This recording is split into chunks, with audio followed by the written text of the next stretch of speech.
Hello, everyone. Welcome to ConnectCon, presented by FTC Team 9794 Wizards.exe. Join us this week on our magical journey each day from 10 to 11 a.m. and 2 to 3 p.m. Eastern Time, where you can hear from STEM professionals from Google, APL, iRobot, and more. My name is Isha Sharma, and I will be your host for this session.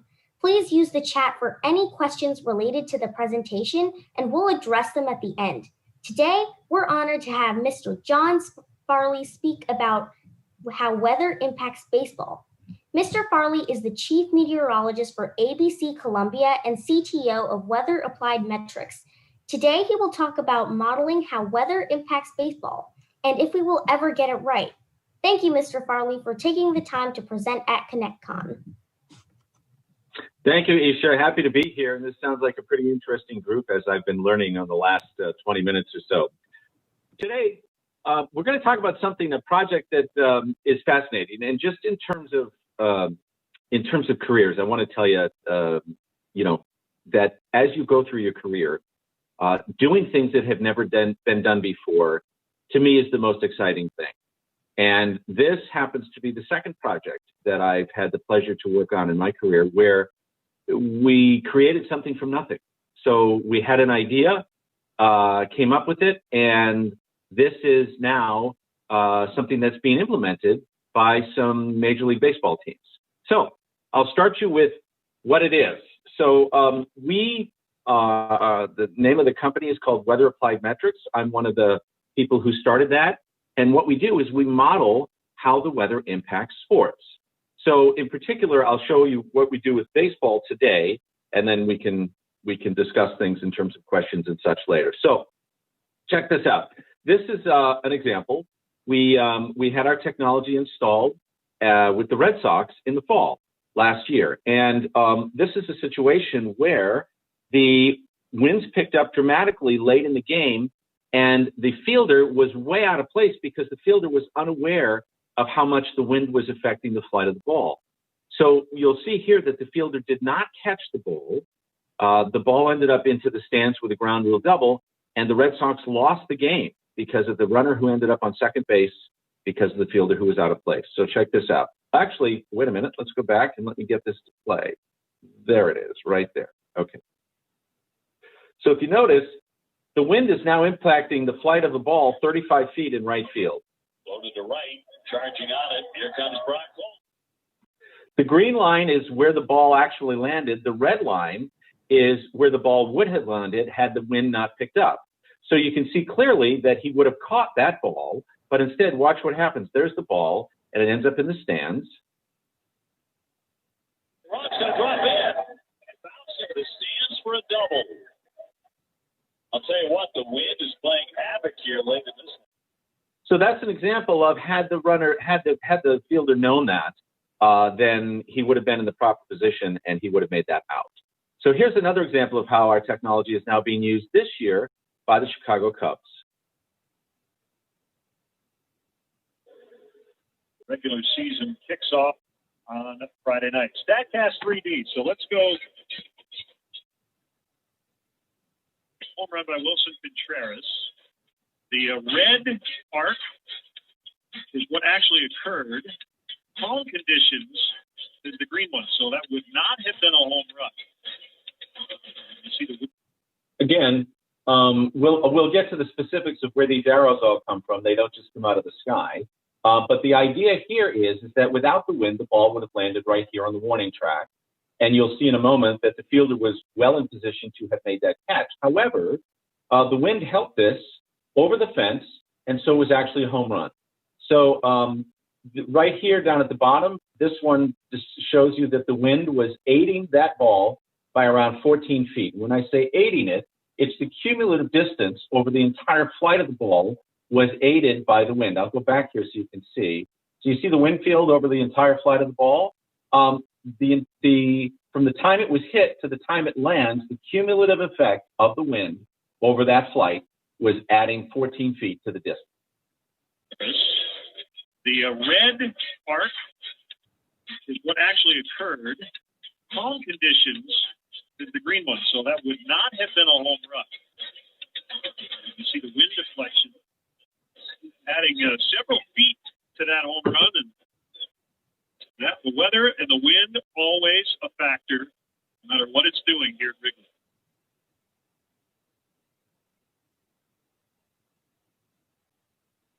second one was a no-doubter. That one needed a little help. You can see clearly that the fielder would have caught that ball, right?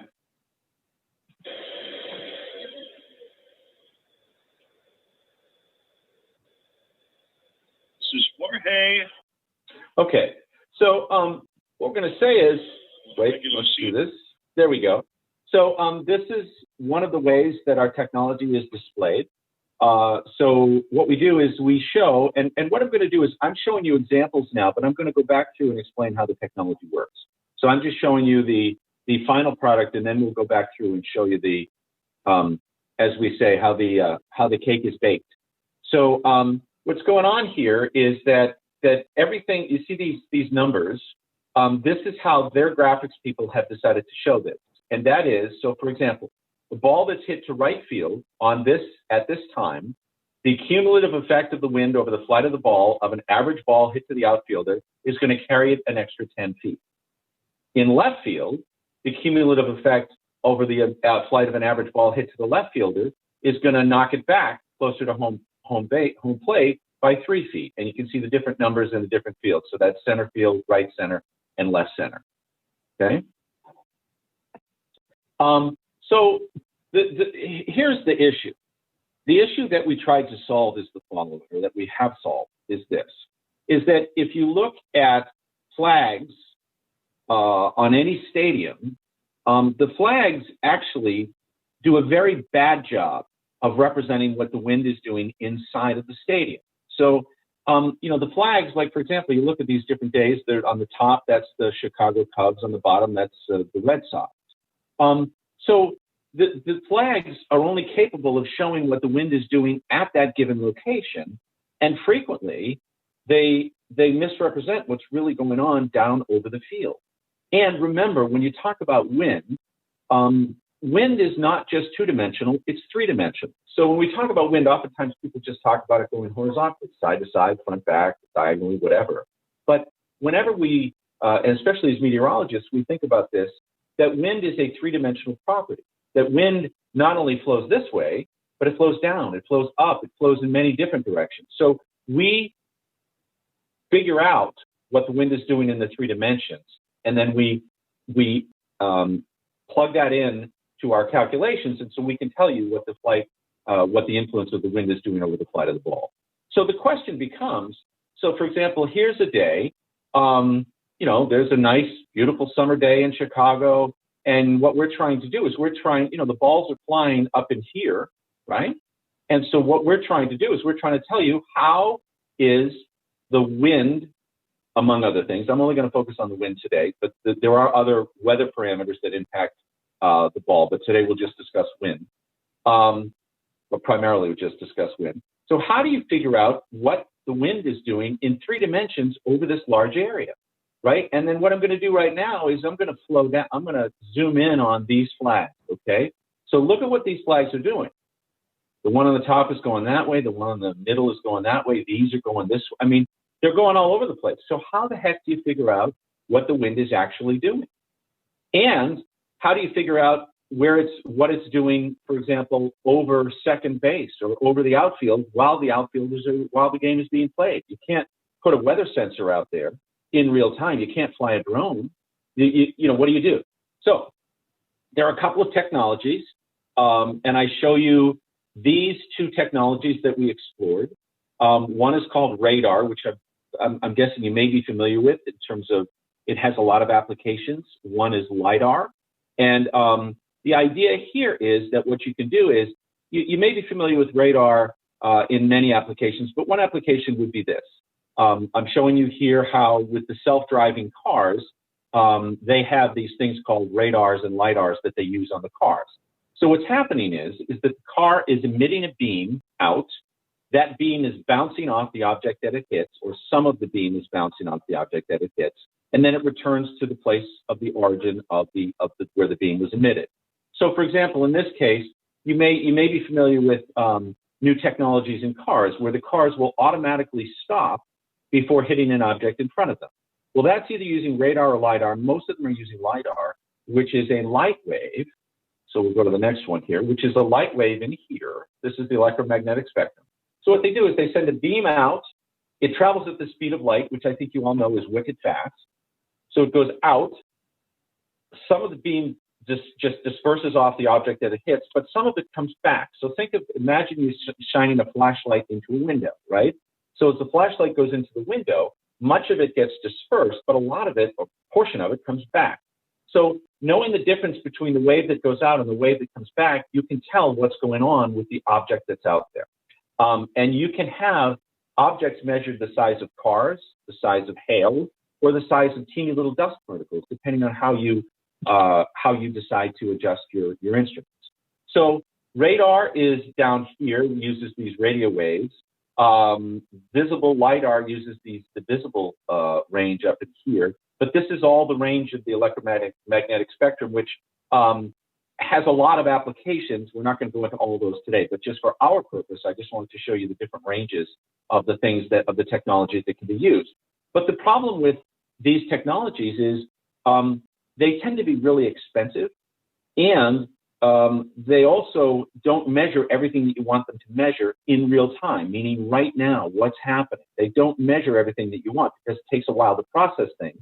And then, even at that, what you do is you may be able to get the three-dimensional wind at a certain elevation, but then what about the elevation that's 10 or 15 feet below that, and 10 or 15 feet below that? So you still have to do a fair amount of math to do the proper calculations to get the three-dimensional wind throughout the stadium. And then there's this final thing. It's called safety. So these LiDARs, right, they're lasers. So it's sometimes not safe. Now, there are safe LiDARs, but sometimes it's not safe to be shining a laser in people's eyes. So we have to solve all these problems. So what have we decided to do? So instead of using the radar or the LiDAR, we solve this problem using this thing called computational fluid dynamics. Computational fluid dynamics is using math to solve the three-dimensional wind field problem. Now, what you do is you're solving these equations that have been around since about 1900. The problem has been is that solving these equations has been a difficult thing because they take a long time to solve, and they tend to be what's called iterative, meaning they go back and forth a bit. So what happens in a case like that is that you need a lot of computational power to be able to do this effectively and in a manageable time. So what's happened in the last, really 10 years, and I also want to just say that you all are growing up in a time where the technology is just blowing up exponentially. So you have these things where you have linear growth, and then you have this exponential growth. You are growing up in a time where computation and solving problems can happen much, much, much faster than when it did when I was a kid. And not only much, much faster, but the rate at which you can continue to solve problems is going faster and faster and faster and faster. So this is one example of this sort of a thing. So we use this thing called computational fluid dynamics, and it's been used by NASA for many, many years. There, of course, is the space shuttle. There's a jet. There are other applications of computational fluid dynamics, where what you might want to do is you might want to say, okay, I want to design a car that has a certain amount of resistance, but not too much resistance. You want to find the most efficient shape on the car. So you look at the flow of the wind, of the air around the car, and you can say, okay, what can I do to make this thing travel such that it stays on the ground as you go faster, but at the same time, you're pushing the least amount of air out of the way so that you have the most efficient car for yourself. That's another example. Wind turbines. This sort of thing is used a lot in wind farms. So, for example, I happen to work for a company in California for almost a year on this application, where what we were doing was we were trying to figure out how much electricity you could get from a certain acreage of land. So you'd say, okay, I'm able to acquire this many square miles at this location in California. Now, over the next 30 years, if I position my wind turbines in different locations, how much electricity can I generate over that time? So there's all kinds of applications to this technology. Here's another one. There's the plane and there's drones.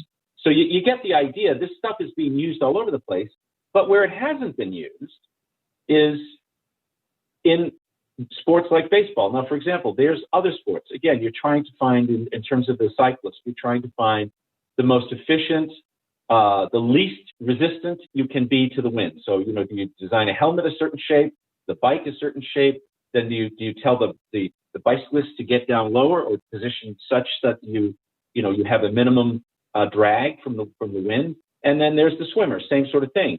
You change your shape slightly. You change your, so that you can go through the water more efficiently. So again, where this hasn't been used though is sports. So, or at least in our application of sports. So watch what happens here. This is an example of a calculation. This is what our model shows. When you look at the wind starting, this is, by the way, the Oakland Coliseum, where the Oakland A's play baseball. So here is home plate right here. This is center field. This is right field. This is left field. So what's happening here is that this is a typical sea breeze that would blow over the stadium.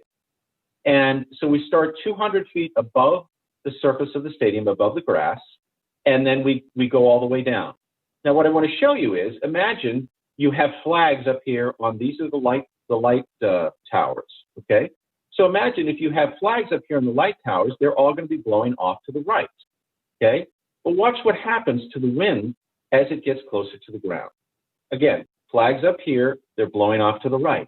But watch what happens to the complicated wind pattern once it gets close to the ground or closer to the ground. So you see what happens is the wind interacts with the stadium walls and it does all kinds of wacky things, right? I'll play this for you again, but you can see how this is just cuckoo to imagine that the flags are blowing out, but what really that turns into, especially over here in right field, as you get close to the ground where the ball travels, right about in here, look at this.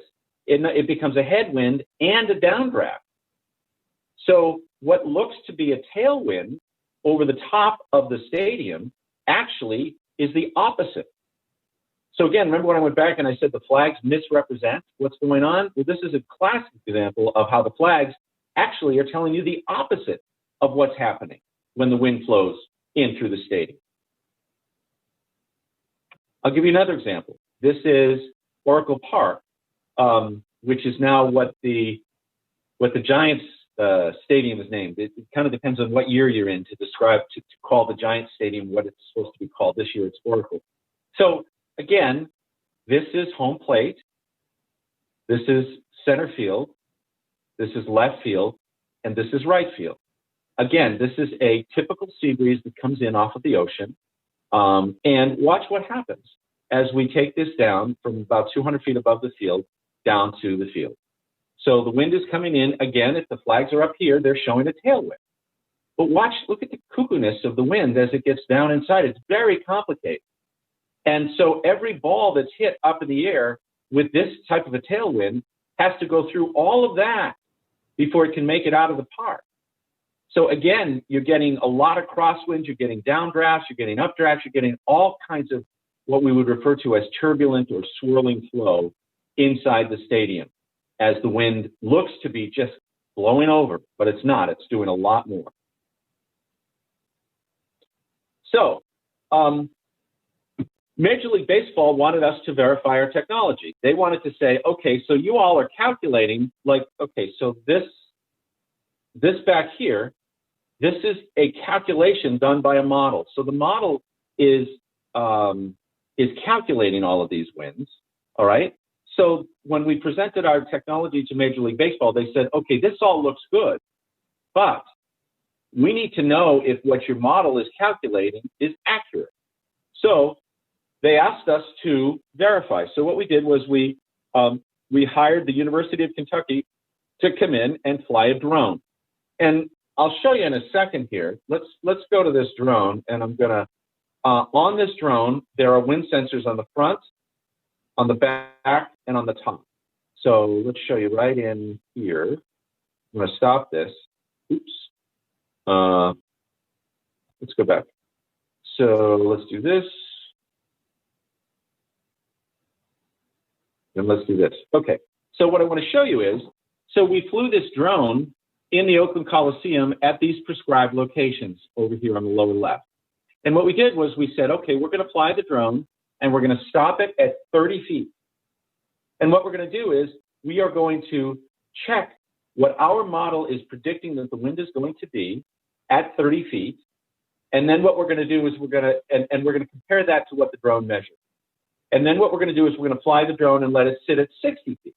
And we're going to compare what our model would predict the wind to be at 60 feet. And again, it's not just horizontal wind, it's vertical wind as well. And if you look closely at this drone, and I'll show you, it's using some pretty cool technology on the back, front, or I don't know which is the front and the back on a drone. Maybe you guys know. And on the top, these things are using what are called sonic anemometers, so sound wind instruments. So the way this works is that these instruments use sound waves, and they transmit the sound wave between sensors. And as the sound wave gets bent or changed between its emission and its receiving, from there you can calculate very accurately how what the wind is doing, both horizontally and vertically. So we use these things on the drone, and we also use them in practice, and I'll show you that in a minute. But okay, so you get the idea that we used these guys from the University of Kentucky who had a lot of experience measuring wind in using drones, and they also use these planes to measure wind as well. But imagine, so think about the technology involved in this, right? So when you say somebody's using a drone to measure wind, well, the drone is moving, right? The drone isn't stationary, so the drone is kind of flopping around. So what you have to do in order to measure the wind is you have to take those instruments and measure it, but then you have to factor out the motion of the drone to actually arrive at the wind measurements, because you don't want the drone's movement to impact what the actual wind is. So there's a lot of technology that goes into trying to, what seems like a very simple thing, fly a drone and measure wind, but there's a lot more to it than simply throwing up an instrument. So Major League Baseball accepted our technology, and again, there's the drone on the ground. Tell you a story though. The drone crashed and broke. Fortunately, it didn't hit anything. Okay, so here's the thing. I'll just tell you a little story. So on the day we're out there, now you may not know this, but baseball people are very, very sensitive about their turf. And what I mean their turf is this grass had been put down, I want to say about 14 days before we took these measurements. So it was, I mean, it was gold. It was just perfect. It was like a carpet, okay? And you look at this drone. I mean, it's got all these, these rotors on it, and this is a big drone. So what happened is we're measuring, and then, and again, you have to measure this stuff on a day when it's really windy, because otherwise, what are you measuring? So the drone is going to be flying around. Well, anyway, what happened was the drone goes up on its last flight and went, uh-oh, and went like this, and went to the side at about 45 miles an hour. Now, fortunately, the drone crashed on dirt on the warning track just before it hit the wall. Because had it hit the wall, it would have cut a hole in the wall. Can you imagine what they would have thought of us then? And it missed the grass because it would have cut a big divot the size of Tiger Woods' divot in the grass, and they would have killed us. So anyway, luckily, this thing only hit the dirt in between the wall and the fence. Another story. So how do we do what we do? Well, what we do is how do we get these calculations?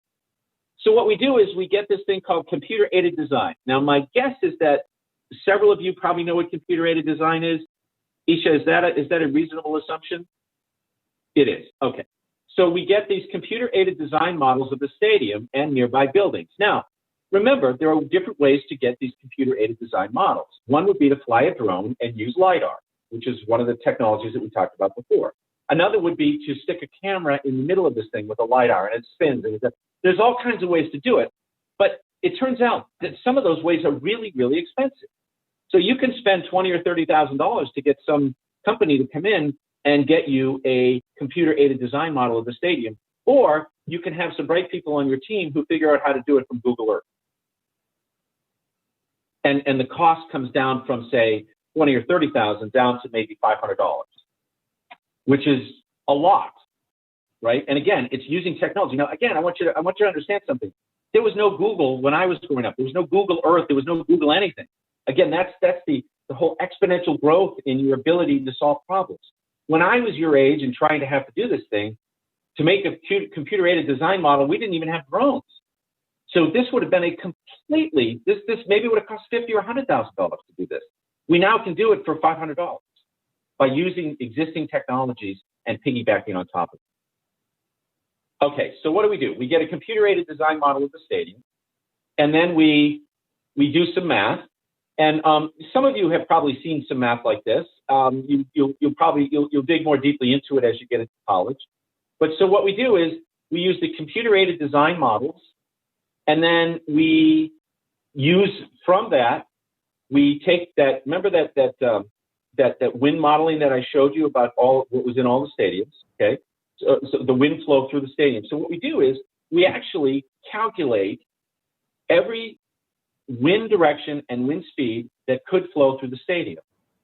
And then we integrate all of that together such that I'm getting a little bit ahead of myself, but what I want to tell you is that we can all do all this in a few seconds. That's really the point of what I want to make. So what we do is this. We use these computer-aided design models. Remember I was telling you about the wind sensor that's a sound that uses sound wave? Well, that's it right at the top there. And you'll see that the thing is about the size of, maybe it's about 3 inches by 3 inches. And then what it does is it transmits the data through this radio transmitter right there. And we have a solar-powered situation here, so we don't have to plug in. And the design on this solar power is that this instrument can keep going for 14 days without any sunlight at all. So fully charged batteries will go for 14 days. And remember, when we talk about batteries and charging and that sort of thing, even on a cloudy day, solar rays come through, and so they can impact and charge the battery. So I'm talking about if you put a black sheet, black towel over this thing, and it was going to get zero light, it can go for 14 days. So what happens? We measure the winds on the outside of the stadium at these locations, and then what we do is when we detect a wind, we put that into our we match that with a one of the calculated winds that we have, meaning that, remember how I said we calculate all the potential wind speed and directions for the stadium. So then we measure the winds, and once we measure the winds, we compare that with our library. We pull that case out. That gives us the three-dimensional wind over the entire stadium, where the ball is going to travel, and then we plug that in with our trajectory models, meaning the physics of the ball traveling through the air, and then the three-dimensional wind flow across the entire flight of the ball, which was the arrows that I showed you before. Remember that when the ball was traveling out, it was the very first. And then we tell you how much the ball has been impacted by the wind. And there were other things too, but I'm just talking about wind. So again, here are the sensors. You see there's one there. There's one there. These are on the light towers at Wrigley Field. Another thing to consider when we do this sort of thing, and again, this is a kind of an aside, whenever you talk about ballparks, there are many people at these ballparks who are pretty intent on keeping them looking the way they did. So Fenway Park in Boston is the oldest baseball park, oldest professional baseball park in the country. Wrigley Field is the second oldest. So you really can't go in there and say, hey, I'm going to put up this big sign or this big wind instrument that's going to measure stuff and take away from the aesthetic of the field. They don't like that. So that's why we went and got these tiny little, relatively speaking, tiny little things here to measure what's going on. And you can see that they're not really that noticeable. You kind of have to look for them to see what you're looking for. Again, part of the deal of what's going on. But just so that you know, what happens is we measure this stuff. It goes to this radio transmitter. This radio transmitter goes to this home base. The home base takes the data, sends it out through the internet to our servers. We do all the calculations within a second or two, and then we send them to the folks who want it, who then can display what we're doing, whether it be on TV or just in something that they may want to use it for an application other than TV. For example, in the case that I showed you earlier, where do you position an outfielder? Okay, so that's that. So what we provide, we tell you how many feet the wind adds or subtracts from and deflects left to right any ball that's hit. We take the weather data measured on the light towers and match it with one of the wind cases that we've already pre-calculated in our library. We then apply that three-dimensional wind field that we have calculated from our library to the ball's trajectory. The graphic is created, it's all done in a few seconds. If I wanted to do this when I was your age, this would not have taken a few seconds. All right. This, I mean, again, I just want to, I know I'm sounding like an old guy, but I just want you to understand just the technology, the blossoming of technology that's happening. And you're right there. It's a very, very exciting time to be in STEM and technology. It's fabulous. So here's an example of what happened on a home run that was hit just like a month ago. Again, this one is going to show you that the ball, okay, so this one was going to be a home run anyway, but the wind was adding an extra 10 feet to the cumulative effect of the wind was an extra 10 feet to the flight of that ball. But as you can see, it was going to be a home run anyway, but it was going to be close, but this made it a no question. There it is again. We'll show it to you one more time.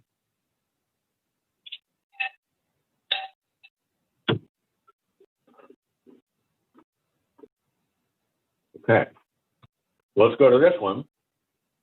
This is a fair or foul ball. Now, again, when we talk about fair balls and foul balls, this one you'll see isn't that material, meaning that it probably wouldn't have a significant impact on the consequence of the game.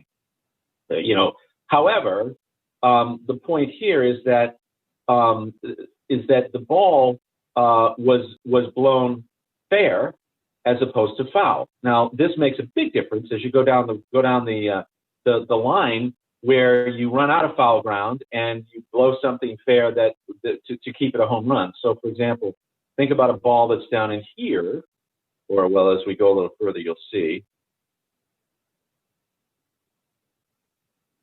Okay, think about a ball down in here.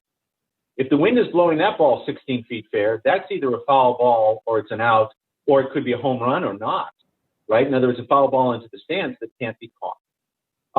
Now, the other thing that I want to show you on this one, which is kind of interesting, is the higher the ball goes, the longer it's in the air, the more the wind can impact it. So when you hit a line drive, it's not impacted as much by far as when you get a ball way up in the air.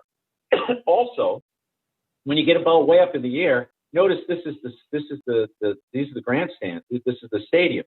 If you can get above the line here where the stadium is, then you can have a lot more impact from the wind, because the wind is now not impacted at all by the stadium. It's just blowing right over it, right? So we've seen balls that was deflected, I believe it was, and I'm going to have to check this, but it was by more than 50 feet, one ball this year at Wrigley Field. Turns out it was a foul ball, but imagine, because the ball was hit so high that it got impacted by the wind, it was up in the air and it was up very high. It was up a long time and it was up high.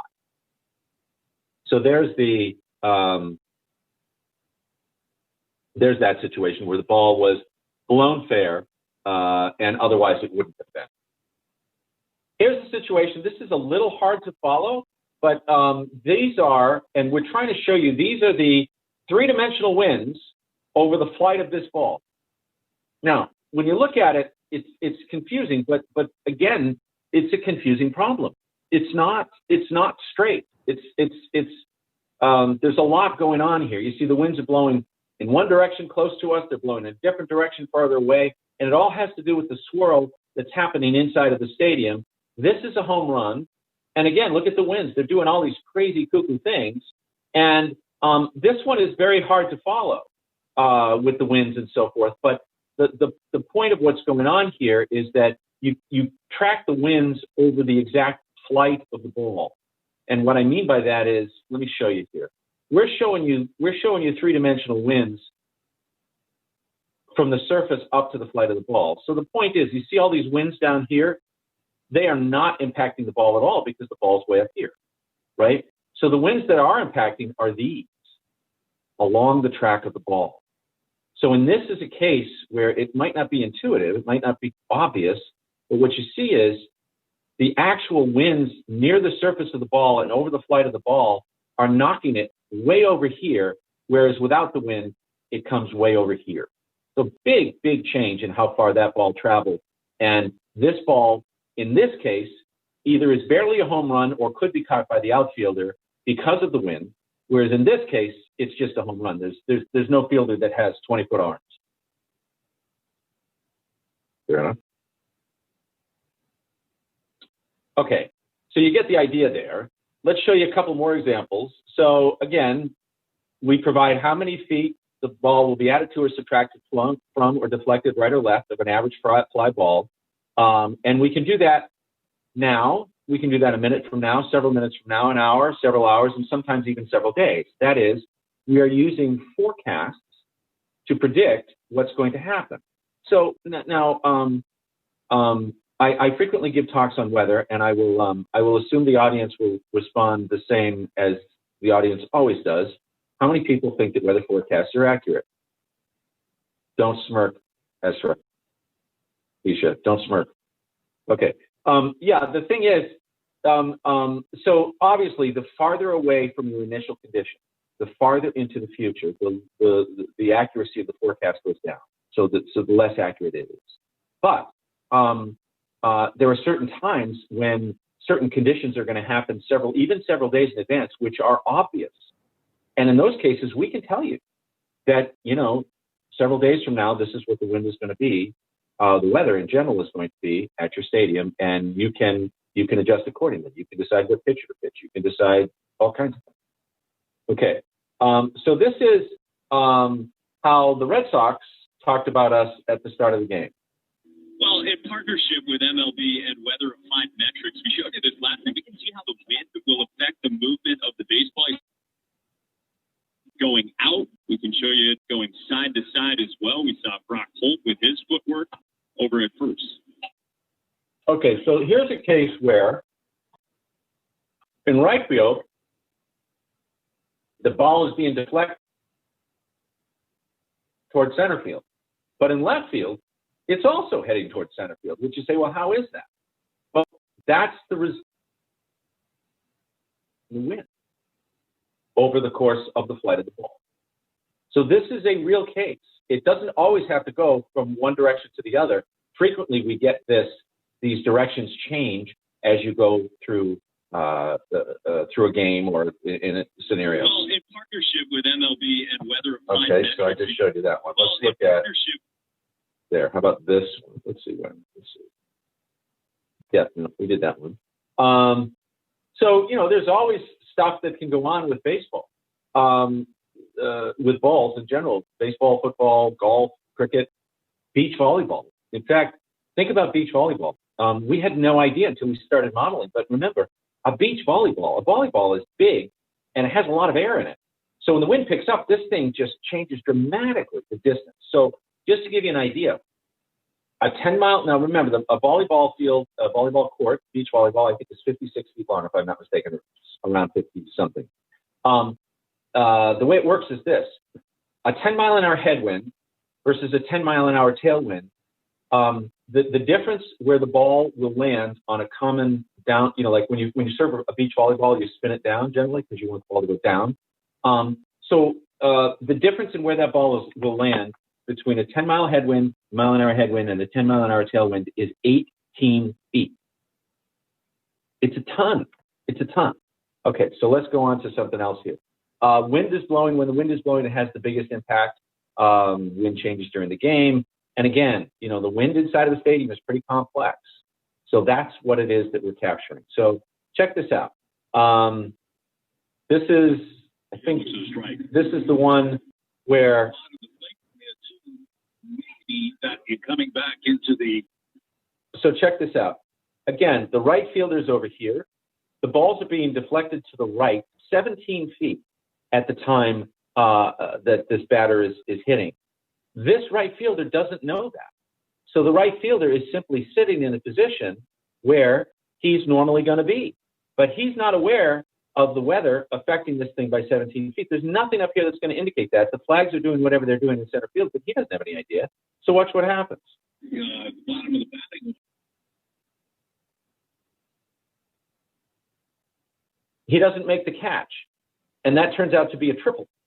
And between where the ball lands and or where the ball would have landed and there, he easily, no, maybe not easily, but he would have made the catch probably because he would have been able to get there. So yeah, so this is the this was last fall. It turned around. That was the biggest part of that. Yeah. It was a strike.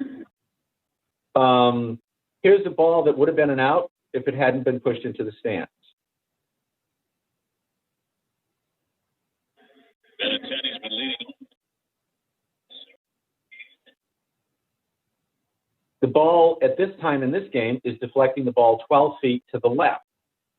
Watch what happens. It ends up in the stands, and the ball ends up in the stands as opposed to in the left fielder's glove. So again, would have been an out otherwise. Temperature and pressure. I'm not going to go into this too much because I don't want to overcomplicate the issue and throw too many things at you, but the idea that there are basic things that can be said about temperature and pressure and humidity. But you know, I mean, think of it this way. Probably the most obvious example of pressure is you're familiar with the higher you go up in the atmosphere, the thinner the air is, meaning there are fewer air molecules, right? So if you play at elevation, for example, they play at Coors Field, which is about a mile above sea level. So at a mile above sea level, there's much less resistance from the air because there are fewer molecules. So what happens is the balls can travel much farther because if you hit them at the same force, they're going to travel through the air farther.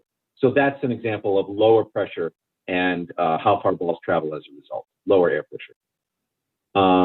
Humidity, that's just the basic thing on a humidity is that baseballs tend to absorb the humidity from the air. So what happens in that case is that the balls, if they absorb a lot of that humidity, they become more spongy. So when you hit a ball that is a spongy ball, it doesn't come off the bat as fast, so it doesn't go as far. Whereas in a really humid place where the ball has had the chance to absorb a lot of the moisture in the air, it just doesn't go as far. But in a place where it's really dry, the balls really dry out and they become like cue balls. So they come off the bat really quickly.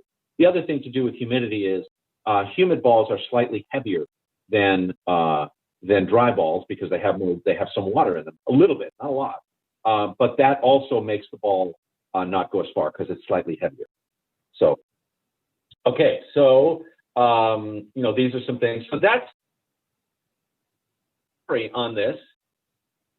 So I think we're time where the discussion was for questions if you have any.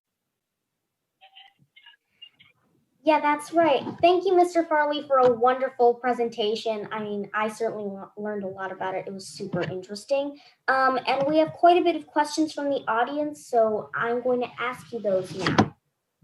So where do you position your sensors to detect airspeed and direction? I'm sorry, Isha, I couldn't understand that. Could you repeat the question? So where do you position your sensors to detect airspeed and direction? I'll show you here. So we position them, typically we position them here. These are on the light towers. So that what we're measuring is, we want the wind sensors. The thing about measuring wind is this, and it's really important that when you measure wind that you have no obstructions nearby, meaning that like if you're going to measure wind, you don't want to put it in a group of trees. You don't want to put your sensor inside of a group of trees because the trees are messing up the wind. You don't want to put your wind sensor next to a building or next to your house. The best place to have your wind sensor is as high as it is, as high as possible, and away from any obstructions. So you're getting the free flow of the air as it goes by. So imagine if you're in a neighborhood, what you want to do is you want to put it on your chimney and on a pole that goes way above your chimney so that it gets above everything around it.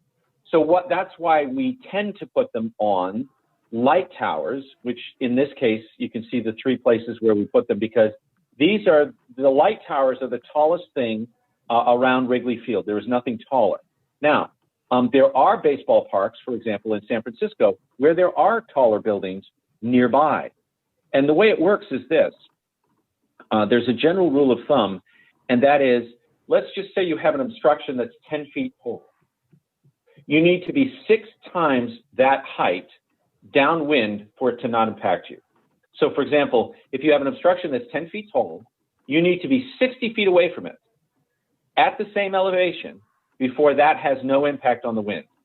So it goes back to kind of this situation up here where you'll see this here, right here. Like, watch what happens. You see the wind, when you're looking at wind flow, when you're looking at something like a wind turbine or something, what you want to see here is you want this thing to flow as you get 6 lengths or so downwind here, you'll notice that the wind flow goes back to kind of normal. And that's what you want wind to be. This is a now unobstructed wind again. Basically, the wind has come back together. It got all chopped up by the wind turbine, but then it comes back together and is smooth again. So, okay. I hope that answered the question. Yeah. So, yeah, that does answer the question. Thank you. So, does this technology help in other sports where the ball, like the tennis ball or the shuttlecock, doesn't fly around for that long, like tennis or badminton?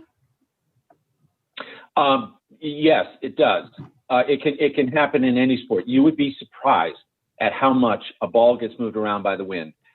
Even something like badminton, I would think badminton would be a good example of something that would get blown around a ton because of how light the what do you call that thing?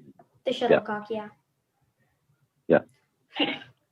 So we had a very similar question where how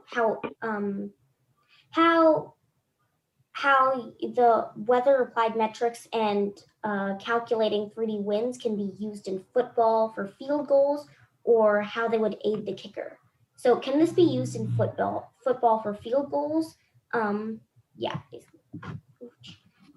Yeah, we model it for field goals, for passes, for punts, for everything. Yeah, any ball that flies, we can take care of it.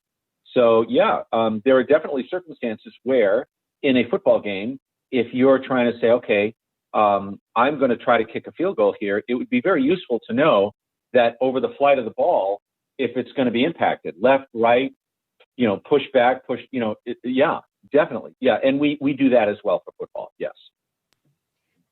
So how much detail do you put in the CAD models of the field? Good question. There are CAD models for this application that people have given for us. So for example, Major League Baseball creates CAD models for each field. But basically with those CAD models, you can see every ant on every chair. That's too much detail for us. It's not necessary. So basically, as long as our elevations are within, 6 inches or a foot, the height of the stadium, and I don't know exactly what to say about specifically in terms of chairs and that sort of thing, but they are less detailed than you might expect, I think would be the general statement of that. But within a foot of the top of the stadium is not going to have any significant impact on a flow that's several hundred feet, right? Okay. So how tall are the weather stations that you had? Right now, they stand about 12 feet tall. The sensor that I showed you, it stands on a 10-foot pole, and then there's another pole on top of that. So they're about 10 feet tall. But we design them depending on the situation. Again, we want to be above every structure that's around so that we can measure the free-flowing wind. So in this case, we are about maybe 6 feet above the tallest light in Chicago. Okay, so how do you decide the locations of those weather stations around the stadium? The first thing what we want to do is we want to try to be upwind. We want to try to get as many sensors that are around the perimeter that are upwind so we can measure winds coming from all directions. But there are some other practical applications too that you don't necessarily think about. When you talk about putting up weather sensors, and when I was in graduate school, I put up 25 of these on top of elementary schools in the San Francisco Bay Area. And so you start with, okay, what is possible and then you say, okay, well, what can I do? So sometimes you're limited. For example, on the wind data here, let me see if I can get us to it. Let me see. On that case, what happened was we wanted to have this thing, one of our wind sensors at a given location, and it turns out we couldn't get it there because it wasn't able to transmit to the home base. So we had to move it by about 25 or 30 feet. So you start with where you would like, but then sometimes you have to move things around because it just doesn't work. Okay, so we got some questions regarding your weather drone. So do the wings of the drone affect the measurement? Good question. What I could do is I could suggest that you look up University of Kentucky, and they were mechanical engineering. And what they did is that they calculated what they did some measurements with how much the blades affect the measurements. And so by the way that they did that was that they attached the drone to a ladder, so that no matter how much you spun the things, it couldn't fly away. And what they did was they pumped smoke into the blades, so you could see what the smoke was doing. And it turns out that you don't have to be very far away from the blade on the top side to have no impact at all. It's all below. So they are what you saw on that drone was not being affected by the blades. And it's surprising that you don't have to get, and I was surprised by that too, that you don't have to get too far away from the from the blades, especially at their level and above, for there to be no effect.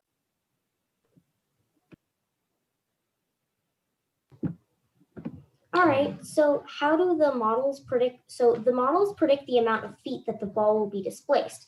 How much does this change due to the speed the ball is traveling? Also, do the changes in the day-to-day crowds affect the models? Well, I'll start with the first one.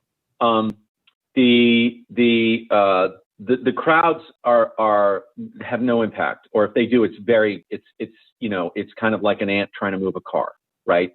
It's not much. So we don't factor that in because they do not affect the structure of the stadium, the body heat from people, and so on and so on. It's very, very low. In terms of the speed of the ball, yes, there are many things that affect the flow. So there are. If you're interested, what you can do is you can look up ballistics calculations. So think about what we're doing here. We're essentially, when you're talking about a baseball being hit, it's no different than a cannonball being shot out of a cannon, right? These are ballistics, and this is basic physics that has been known for many, for a long time. So there are different components that go into this in terms of how fast the ball is traveling versus what the wind resistance is, and so on. So we do all that calculation. So yes, to answer your question, absolutely. And one thing that is really interesting, you might find interesting, is that one of the other impacts on the ball is how much it's spinning. So a ball that's not spinning is impacted differently than a ball that is spinning, and a ball that is spinning really quickly is impacted differently as well. So in terms of baseball, what we try to get from them is in terms of inputting into our calculations, if you watch baseball at all, there's this thing in the past several years, this thing called StatCast. And StatCast is where they use radars and lidars to measure how fast the ball comes off the bat. They call that exit velocity. What the angle is off the bat, they call that launch angle.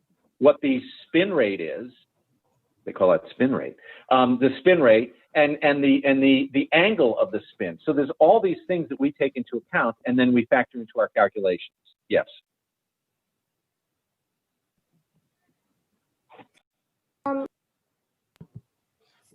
So in your drone, are you worried about the movement of the drone getting in the way of your measurements? Yeah, but that's something that we did not do that, and we are not experts in that, but these guys are. And so they have software. And again, so think about this. So this is the thing to think about. Like, the software is written so that it takes into account the movement of the drone itself. I don't know exactly, but my suspicion is there's this thing called an accelerometer, which you may learn about Okay, so my guess is that the drone has several accelerometers on that, and those accelerometers, the data gets collected from those accelerometers at the same time the wind data gets collected, so that it can tell, and you can actually eliminate the movement of the drone, so that it actually effectively is not moving when it's taking its measurements. But you use software after the fact that you have designed, that you have written to take out the movement of the drone. But yes, obviously the movement of the drone is a big thing, but these guys have been doing this for several years and they know what they're doing. And just so you know, when we looked at their write-ups, they have done things like, for example, they have put a pole 50 feet in the air with a wind measurement, and then they flew the drone right next to it, and they got the same measurements, so that they are effectively able to take out the movement of the drone. Okay, so can you predict wind speed, or not predict wind speed, but how does jet streams and other natural wind paths affect your measurements? Well, they have everything to do with it. It's everything. So in terms of what's happening at a baseball field or a football field or whatever at the time, we simply measure it. But we do not calculate any of that stuff in real, like when we're happening at the game. But if we're predicting what's happening, then we have to factor all of that stuff in.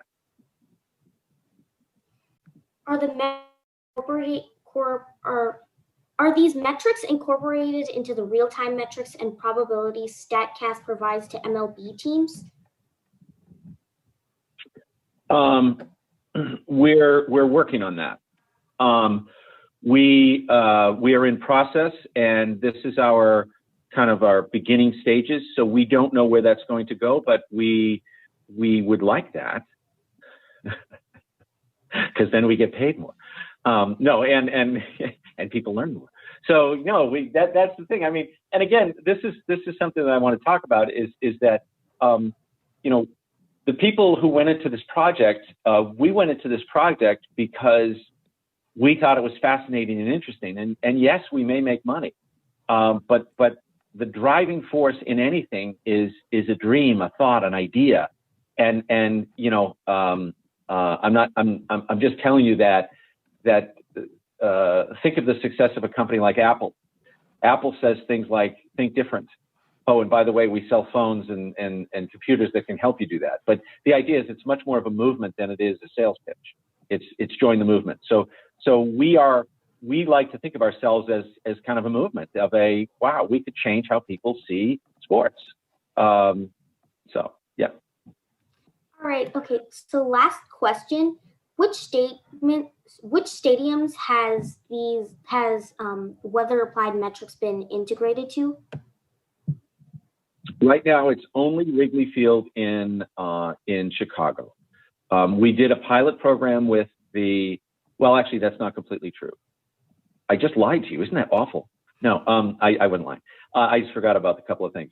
Right now, the Wrigley Field in Chicago we have a contract with the broadcast company there. We did a pilot program with the Red Sox last year, and there is another professional baseball team that uses our technology that they don't want to be mentioned. And then there was a minor league team where this all started right here in Columbia, South Carolina. We started with a minor league baseball team here that has our technology in place there as well.